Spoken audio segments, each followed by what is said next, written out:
Muy buenas tardes. De nuevo con ustedes, Mimi Prado los saluda en la compañía de Fausto Amador Arrieta, eh, en un programa más que les entregamos todos los miércoles de alto voltaje.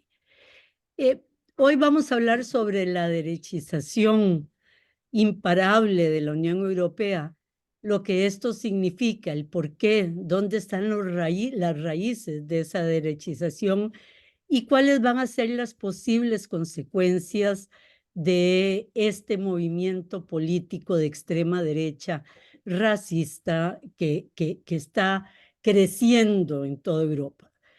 La Fundación Liberal Fondasal de París hizo una encuesta que señala la posición de la juventud europea en este momento y señala claramente cómo se identifica con los valores de la extrema derecha. El estudio es en Francia, Alemania, Italia y Francia, Reino Unido, Alemania e Italia. Y los resultados te dan que de 14 a 24 años, el 56% señala que sus valores son hacia la derecha o la extrema derecha. De 25 años a 34, el 58%. Y de 50 a 64 años, el 62%. Se vuelca la tortilla. Ahora son los jóvenes los que son más conservadores y de extrema derecha que la generación más adulta. Hay incluso una pregunta que le hacen que es, ¿los parados conseguirían trabajo si lo buscaran realmente? Y la mayoría, en casi un 60%, contesta que sí. O sea, que el problema de no tener empleo es de la persona que no se mueve lo suficiente para conseguir el empleo. No es tan nuevo. Los jóvenes apoyaron a Berlusconi ya. Y realmente idealizamos a Europa como proyecto progresista, como política, defensa de los derechos humanos, y ahora tememos por su futuro. Buenas tardes, Fausto. Muy Tremendo. buenas tardes, Meme. Eh, Vaya introducción la que hiciste. Se me pararon, se me pararon los pelos. Existe una idea de Europa culta, abierta, promotora de los derechos humanos, consciente de su destino, humanista, representante suprema de lo mejor de la cultura occidental y, por qué no decirlo, de la cultura cristiana solidaria. Bueno, hoy esa imagen se está rompiendo en mil pedazos. La conciencia de sí misma la perdió en la guerra de Ucrania. Su credo de fidelidad a los derechos humanos anda perdido con sus gobiernos mirando hacia el Icaco frente al genocidio de Gaza. Y luego, su humanismo se está totalmente destilando en una batalla cultural que está perdiendo contra la extrema derecha, el soberanismo nacional y el racismo. Da grima, da tristeza, da el amargo sinsabor de un tesoro que se nos escurre entre los dedos. Da coraje. Y de una vez, antes de decirlo, y por si acaso se me olvida, una de los mayores victorias de la derecha y de la lucha cultural de la derecha es que ha logrado que le digan a los partidos de extrema derecha populistas. ¡Qué barbaridad! ¡Racistas! El populismo es un piropo. ¿Cuál populismo? Bueno, de eso hablaremos hoy. Perdóname la emoción, El que utiliza el lenguaje populista, es lo único, pero pero no puedes decir populistas. De acuerdo, ¿cuál, muy bien, Fausto. cuál populismo ni en el lenguaje? Son terribles. Son de un nacionalismo brutal. Bueno, yo creo que es una victoria, una de las victorias culturales que ha tenido. Se nos ha olvidado, se olvida decirle racista. Tenemos miedo de decirle racista. Bueno, comencemos. Supremacistas, racistas. Son racistas blancos, claro, claro. En 1848, Carlos Marx escribió Un fantasma recorre Europa. Esa frase se volvió famosa. Él se refería al fantasma del comunismo. Eran tiempos de los inicios de la ascendencia política y cultural de la izquierda.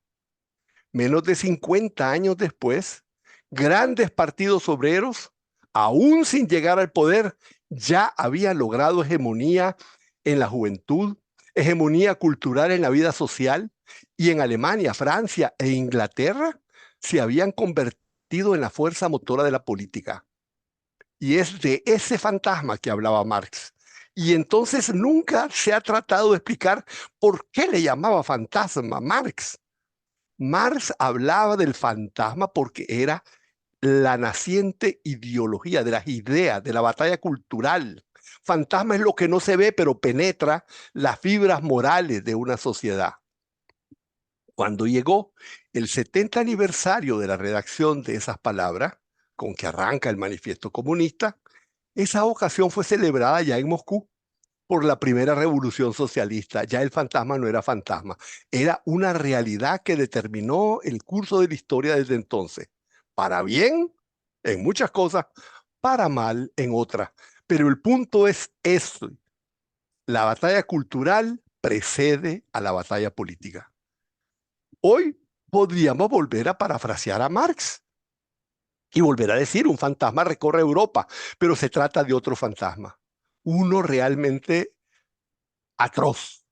Es el fantasma de la extrema derecha racista y xenófoba que está convirtiendo su repugnante ideología racista, supremacista blanca en una corriente dominante, inclusive en los países con la mejor reputación cultural y social del mundo, como lo son los países escandinavos.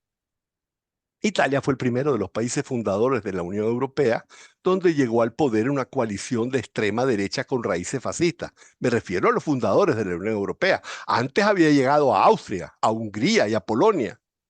El último caso se está produciendo ahora, en Navidades, en Holanda, donde en noviembre pasado ganó las elecciones el Partij voor Vrijheid, el Partido de la Libertad de Geert Wilders. Y antes había ocurrido en Finlandia, donde el Partido Nacionalista y Racista, mira qué nombrecito, verdadero finlandeses, entró en el Ejecutivo. En ese país socialmente ejemplar, Mimi, fue el segundo partido más votado en las elecciones con una plataforma abiertamente xenófoba, anti-inmigración y profundamente escéptica. Se ha llegado al colmo que en nombre de la libertad de expresión se han hecho manifestaciones en Suecia para quemar el Corán, para insultar y escupir el Corán. Finlandia siguió a Suecia, donde también el partido de ultraderecha, Demócratas de Suecia, entró al Ejecutivo en una alianza con la derecha sueca. En Italia ya es tradición que el centro derecha se una a la extrema derecha. Desde los gobiernos de Berlusconi se han registrado elecciones y coaliciones de las derechas racistas y xenófobas. Fuerza Italia, Lega, Fratelli d'Italia han caminado juntos en plataformas neoliberales en lo económico, pero lo distintivo es lo xenófobo y lo racista, porque neoliberales son todos en Italia. No hay prácticamente una fuerza que no sea neoliberal. Entonces, en términos de economía, solo los grillos son distintos. De hecho, se podría decir que la extrema derecha es la única fuerza política que crece en Europa. Es la única, además, que tiene un programa de lucha cultural agresivo. Los demás ya no luchan.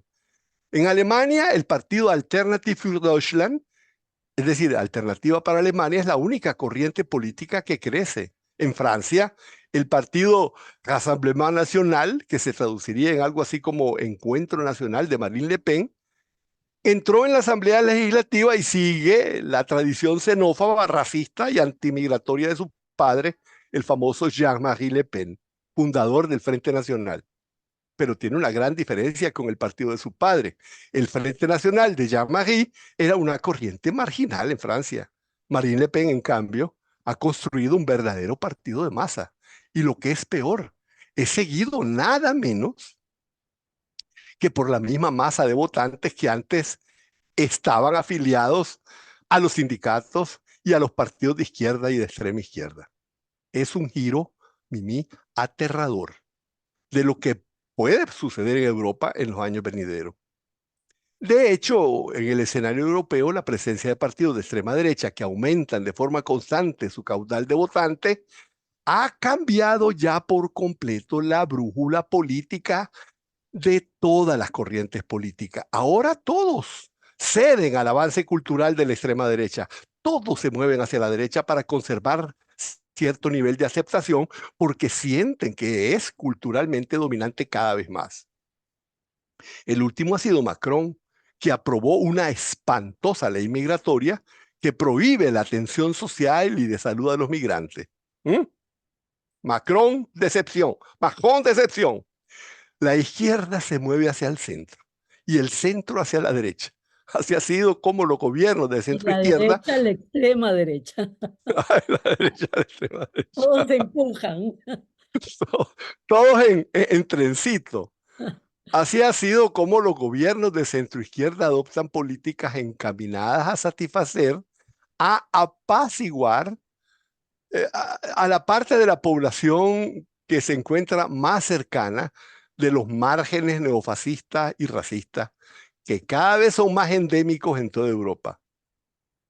Sin embargo, el intento de impedir el crecimiento de la extrema derecha, tratando de arrebatarle sus políticas xenófobas, como ha hecho, por ejemplo, lo dijimos en una otra ocasión, la socialdemocracia en Dinamarca, ha tenido los resultados exactamente opuestos.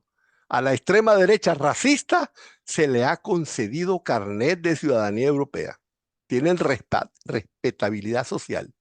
Sus clamores antimigratorios son ya políticas públicas en muchas partes. Y algo muy Por lo, interesante, Fausto, sus posiciones anti-Unión Europea, ante Europa, por ser tan nacionalistas, las han disminuido.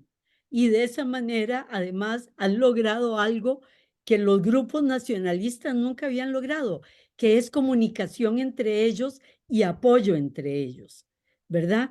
Es decir, hay una alianza, una red entre los partidos de extrema derecha nacionalistas con el juego europeo. Ese es un cambio importantísimo y que les da todavía mayor credibilidad social y mayor posibilidad política. concuerdo con vos, Mimi, y te digo que la cosa es mucho peor que lo que acabas de decir. Todo lo que dijiste, todo lo que dijiste es cierto, pero el hecho más importante es que de repente se dieron cuenta que no tienen que ser nacionalistas si logran que toda Europa se vuelque a la derecha racista, porque el programa ya no es la independencia nacional y el soberanismo, sino la toma por asalto de la Unión Europea. Entonces son europeístas porque se sienten con la fuerza de volcarlo todo hacia la derecha. Y se dice que en las próximas elecciones europeas del 6 al 9 de junio de 2024, las listas de extrema derecha van a obtener más de un tercio del electorado europeo y posiblemente todavía más. Existe esa batalla cultural que se libra en redes sociales, en los medios de comunicación tradicionales y estos son sus frutos. Aquí quiero detenerme un instante para explicar la teoría del gran reemplazo o de la gran sustitución, que es la gran teoría dominante. Esta teoría conspirativa dice que las migraciones están produciendo un proceso de sustitución de la población blanca con poblaciones más morenitas o totalmente negritas, árabes o africanas. Y que estas poblaciones están reemplazando la cultura europea y occidental con la cultura del Islam. Desde la crisis de los refugiados de 2015, la teoría del gran reemplazo comenzó a tomar fuerza y desde entonces se ha venido convirtiendo en uno de los ejes ideológicos de las guerras culturales de la extrema derecha en su intento por lograr hegemonía ideológica.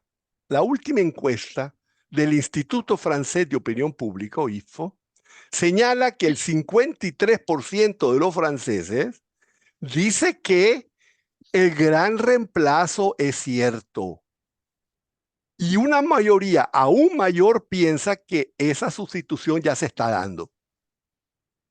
Bueno, el tema migratorio, lógicamente, No es un tema simplemente de migración económico, político, no. Es una toma de posición racista, supremacista, blanco y xenófobo. Y esto se comprueba fehacientemente con la guerra de Ucrania. Desde 2022, en pocos meses, los emigrados ucranianos llegaron a ser 20 veces más que todos los refugiados con origen africano o de Oriente Medio en los últimos 10 años.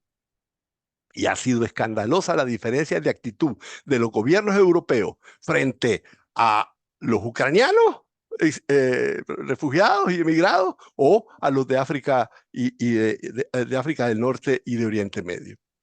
Y Orbán lo muestra con un descaro increíble. En diciembre de 2021, cuando todavía no había invasión rusa, dijo, no vamos a dejar que nadie entre. Se estaba refiriendo a la inmigración africana y de Oriente Medio. 2 meses después ya había ocurrido, 3 meses después, ya había ocurrido la invasión de Ucrania y ya estaba un gigantesco flujo migratorio desde Ucrania. Y entonces él dijo, estamos dejando que entren todos. Estas son personas inteligentes y educadas, dijo. Y No blanca. es la oleada, no es la oleada, no dijo eso, pero lógicamente es lo que quería decir. Mimi. No es la oleada de refugiados, no sé ni por qué me río de semejante cosa. No es la oleada de refugiados a la que estamos acostumbrados, dijo. No habrá un solo país europeo que tenga miedo a la oleada actual de refugiados Esto es ucranianos. impresionante, porque los refugiados del mundo árabe, la mitad de ellos son profesionales de altísimo nivel, ¿verdad? Que no encuentran en sus mundos. Entonces sí les llegan ingenieros, investigadores, doctores, médicos, pero eso no cuentan, ¿verdad? Es la población educada de... No, es el hecho de que van a manchar la sangre. O Exactamente. sea, por eso es de extrema preocupación el impacto cultural que va a tener el avance imparable de la derecha en el escenario político generalizado de Europa. Los partidos, como te decía, se denominan populistas como una forma de disfrazar, es como el mundo feliz, ¿verdad? Es como un nuevo léxico con el que como que se le dice verdad a la mentira o que se disfrazan las cosas. Y estos neofascistas no solo ganan cada vez más escaños, en algunos casos llegan a gobernar, pero lo más importante es que están significando un vuelco en la hegemonía de las ideas de tolerancia, de respeto a los derechos humanos y de todas aquellas cosas lindas que han sido los rasgos dominantes de la política europea que hemos tanto admirado. Nos Pero preocupamos tanto por el ascenso de Trump en Estados Unidos, lo que ha significado esas masas supremacistas blancas tomando poder y siendo agresivos. Bueno, pero lo que está pasando en Europa es exactamente lo mismo, ¿verdad? No mucho hay peor, diferencia. Mucho, mucho mucho peor, peor porque hay mucho. menos control hacia la agresión del Islam, por ejemplo. Al No, Islam, y no, el y no musulmán. sola, Y no solamente, Mimi, desde el punto de vista de que si hay más o menos agresión, es mucho peor porque Europa ha sido la vanguardia de una forma, de un sistema de cultura, no han sido los Estados Unidos. Y es ahí que se asiente la pata negra, oscura y ponzoñosa del racismo, es mucho peor. En Estados Unidos de alguna manera ha sido endémico, en el sur, etcétera, pero que en Europa se convierta en factor dominante, eso es tremendo. Y Ni además, siquiera en la Estados función Unidos del es todavía Estado, dominante. también la función del Estado. Europa fue la que nos enseñó a todos que para eliminar desigualdad, ese Estado democrático y esos tres poderes y ese balance entre los tres poderes permitían eliminar desigualdades horrendas, lograr posibilidades de desarrollo de las personas, justicia y equidad social. Bueno, esta multitud también está en contra del Estado y de los partidos democráticos, ¿verdad? Esta multitud de jóvenes, por ejemplo, de gente que está inclinada hacia la extrema derecha en este momento. Bueno, yo pienso que lo que vos decís es muy importante entenderlo porque de forma general el avance de la extrema derecha europea ha ido de la mano del retroceso político y cultural de la izquierda. Por eso yo pienso que es importante tratar de comprender los tiempos políticos europeos. Antes de la Segunda Guerra Mundial, desde 1920, Europa vivió una época de grandes enfrentamientos sociales. En Alemania y en Italia, el surgimiento de las fuerzas extremistas de derecha fue producto de grandes derrotas de los movimientos populares. La llegada al poder del fascismo y del nazismo fue una consecuencia de un largo periodo de luchas, confrontaciones. Hitler y Mussolini se impusieron después de haber derrotado los movimientos obreros. Luego el giro de la historia cambió. El fin de la Segunda Guerra Mundial significó la derrota histórica, militar, política, social y cultural del racismo. Comencemos por decir eso. Y de la derecha. Y fue también el inicio de la construcción del estado de bienestar y del estado social de derecho. Mucho se olvida que la guerra mundial derrotó al racismo y que es el racismo el que está levantando la cabeza ahora. El triunfo de la socialdemocracia significó en Europa la victoria de políticas humanistas, la eliminación prácticamente total de la extrema derecha del escenario político europeo. Fueron los años de la construcción del concepto de Europa comunitaria, del mayor ascenso político y social de todos los sectores medios y obreros de Europa. En Alemania se produjeron transformaciones obrero-patronales, se crearon consejos de empresa donde se dirimen todos los conflictos. En Italia y Francia habían los dos partidos comunistas más grandes del mundo que consiguieron derechos laborales como nunca jamás. Desde 1950 se dio un sistema de salarios crecientes. Podemos cortar acá. Exacto, estamos sobre tiempo. Regresamos con ustedes en unos minutos. De nuevo con ustedes. Les recuerdo, nuestro programa de hoy es sobre el imparable ascenso, me sonó Arturo Gui, ¿verdad?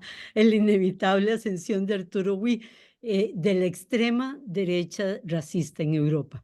Y Fausto, en el corte, estaba antes del corte, haciendo un análisis de las condiciones que hicieron que el nazismo, el fascismo, la derecha extrema racista en Europa tomara el poder.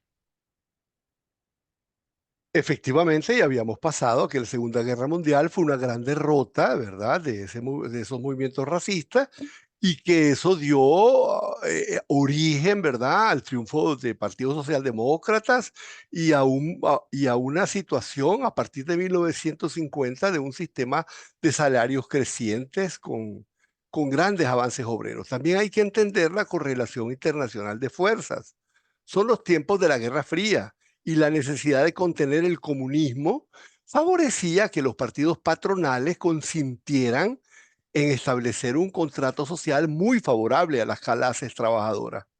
En ese contexto no van a ser con políticas represivas que la patronal va a intentar frenar los aumentos salariales, sino que va a recurrir a las leyes del mercado. Abrieron las fronteras a la inmigración del norte de África, en el caso de Francia, de Turquía, en el caso de Alemania. Se atrajo mano de obra barata que competía con la mano de obra local y el racismo tuvo una función de crear un enfrentamiento laboral que debilitara el movimiento obrero. Pero en ese momento la inmigración fue funcional a las necesidades de aumento de la oferta de mano de obra que exigía la industrialización de posguerra. De manera que la gestión de los flujos migratorios fue funcional al control y segmentación del mercado de trabajo. En ese contexto, el racismo apareció como una superestructura, como un reflejo ideológico de las relaciones económicas donde los segmentos de origen migratorio eran presentados como competencia desleal a los segmentos obreros nativos. Pero ese racismo fracasó. La cultura política de la clase obrera era socialista, más o menos a la izquierda, pero era socialista y logró superar la racialización de las poblaciones migrantes desfavorecidas como consecuencia de la posición que imponía el capital en el mercado laboral.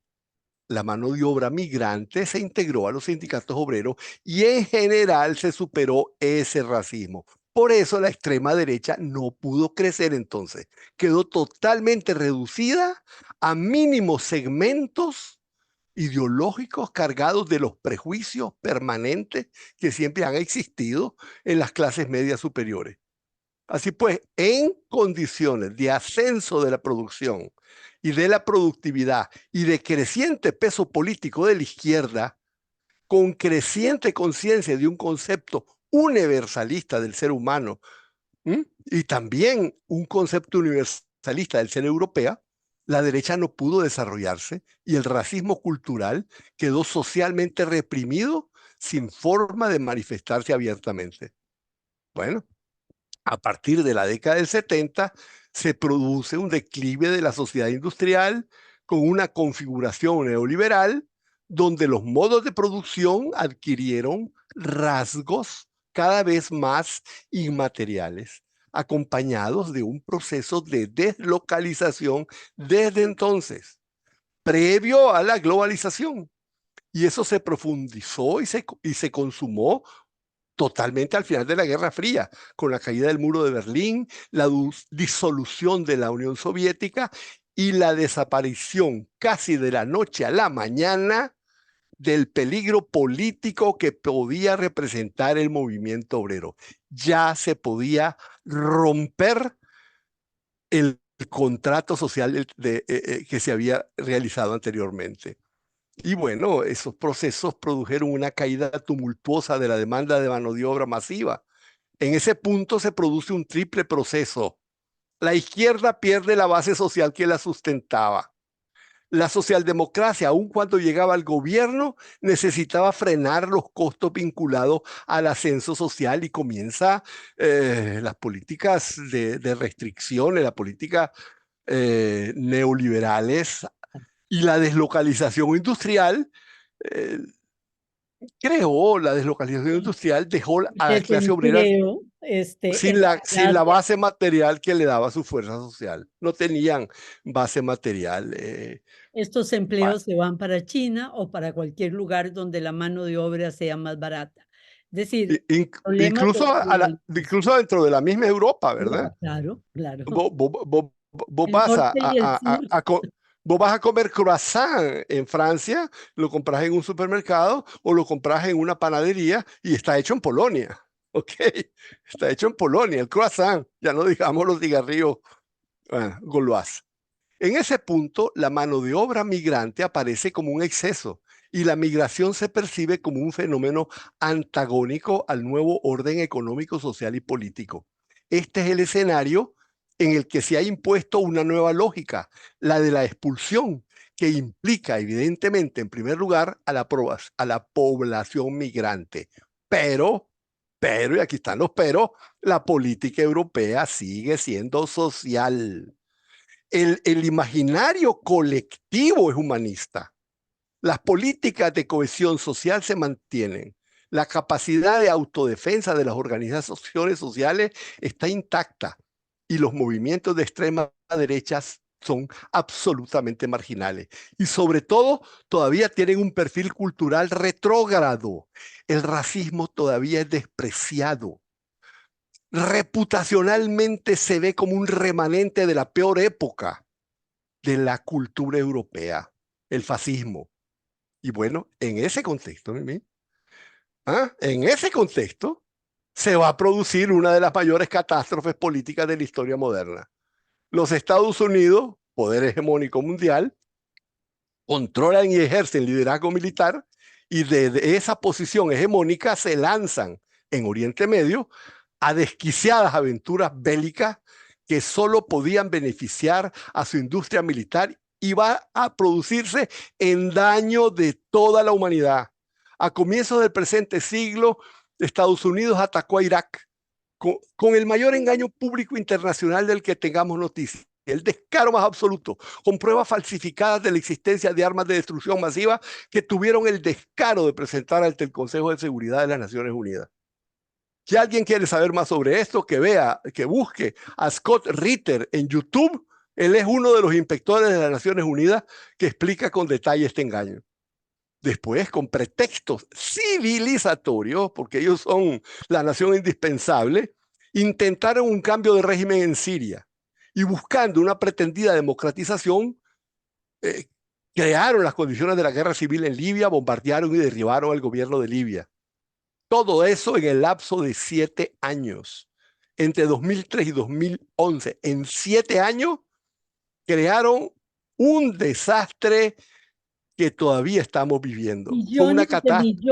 Millones de personas desplazadas, y estamos hablando de millones de personas desplazadas entre los países árabes primero, pero también un aumento de las migraciones muy importante hacia Europa, producto de estos desplazamientos. Es decir, los que tienen más capacidad van a Europa, los que tienen menos capacidad a los países árabes.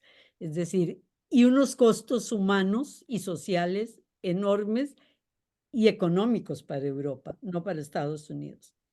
Pero ahí, Fue, Fausto, en medio de esto, se da también el otro, que es la crisis del modelo, con la caída de los Lehman Brothers en Estados Unidos. Este es un tsunami que llega con el miedo a Europa y con una crisis económica, señalando los grandes problemas del neoliberalismo. No en este momento, con las guerras fallidas y la crisis del 2008, se señala claramente dónde están los problemas del no empleo para las clases medias europeas y la externalización, pero ya como con su gravedad total. la crisis de 2008 vino a hacer algo muy importante.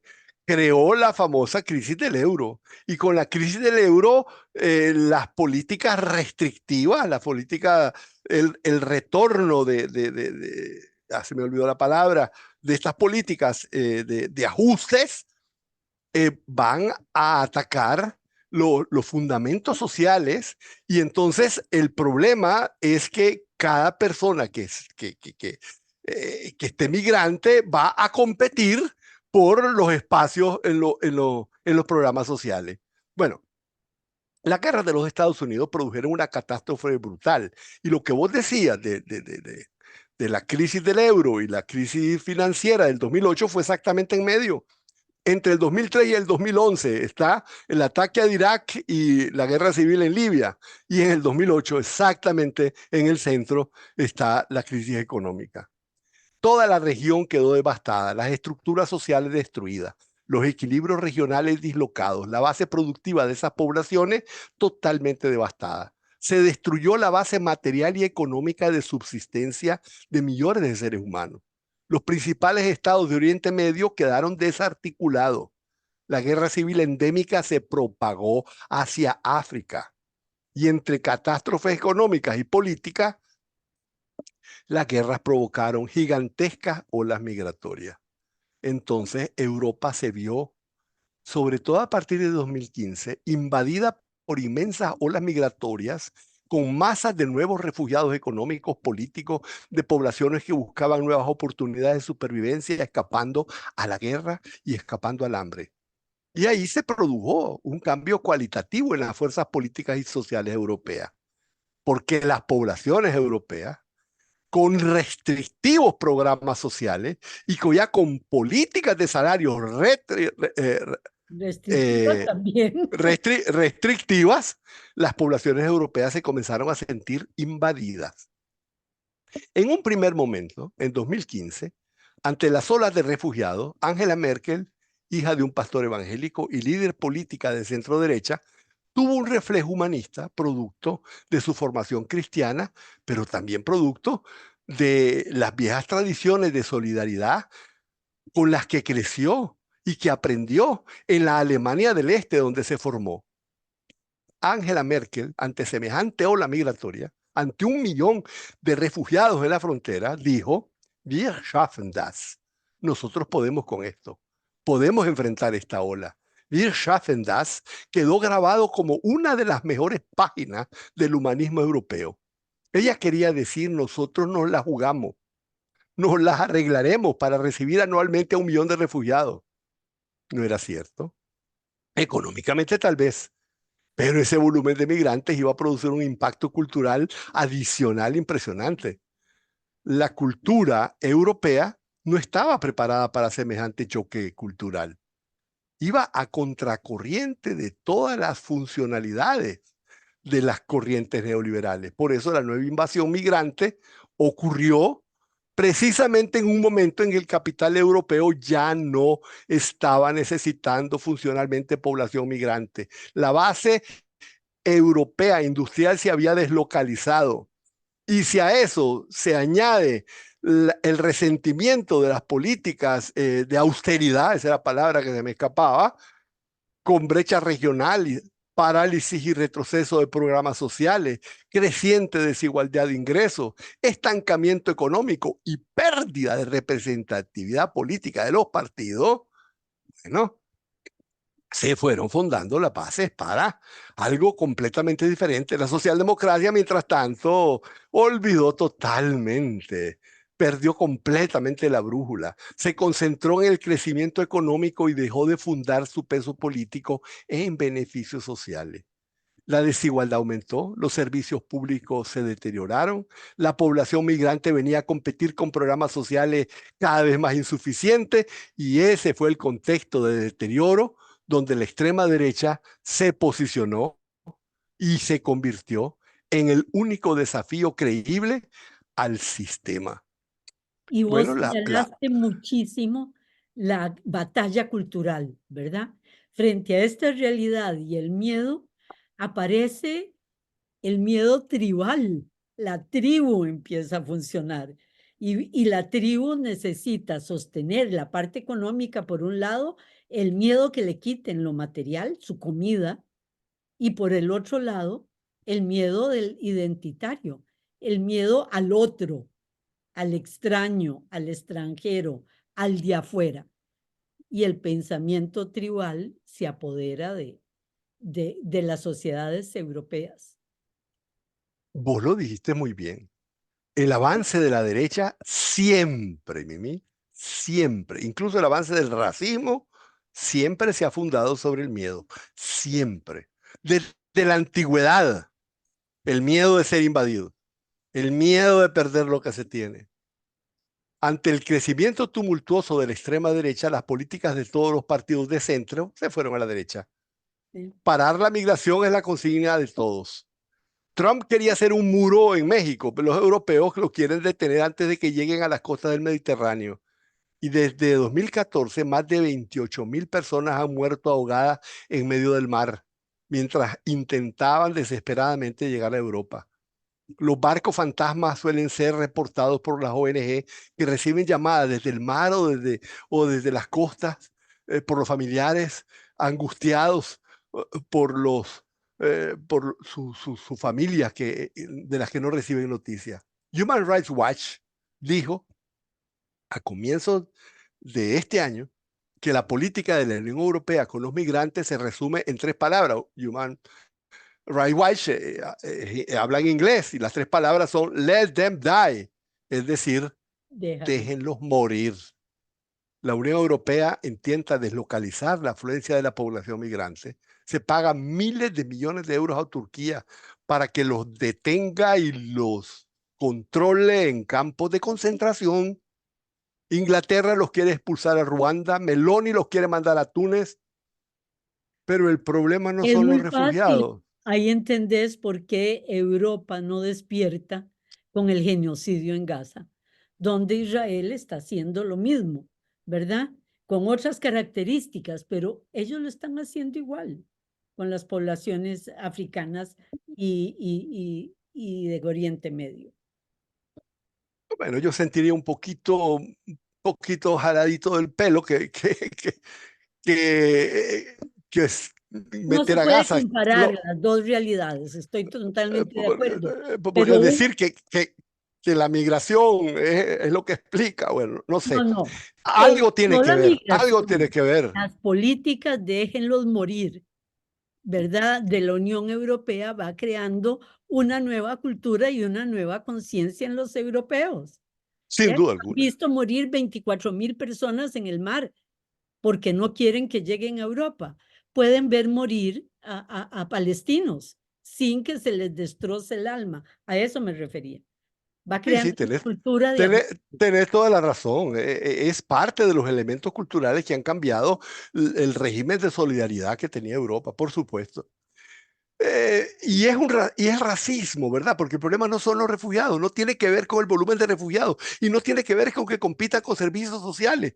Porque mientras tanto se siguen acogiendo por la puerta grande a millones de refugiados ucranianos y que también compiten por atención social, pero son blanquitos y muchos de ellos rubios y con ojos Europeos, azules. son Y europeos. ojos azules.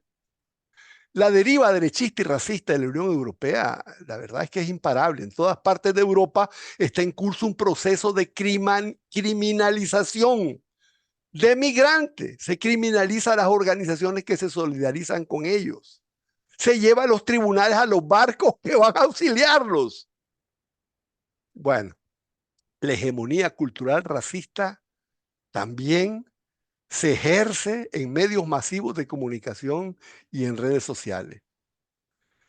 La crisis económica actual, dicen ellos que justifica abordar políticas de austeridad y con el pretexto de desalentar la migración, se adoptan políticas oficiales de discriminación racial. Ahora, solo los nacionales pueden recibir apoyos sociales, tratamiento médico, ayudas alimentarias. Y eso no se ve como racismo. Los derechos humanos ya no valen para los migrantes. En todas partes se habla de que ya estamos saturados de extranjeros. Se repite la consigna constante, la narrativa de la invasión migratoria. Se ha llegado al extremo, como te decía, de criminalizar la ayuda humanitaria. Está posicionado. Por eso es importante Y entender hasta dónde ha llegado. criminalizar actos religiosos de religiones diferentes, ¿verdad? Claro, claro, claro. Imagínate Suecia eh, haciendo en nombre de la libertad de expresión quemar el Corán. ¿Mm? O El, prohibirle ul- a una niña usar un velo. Es decir,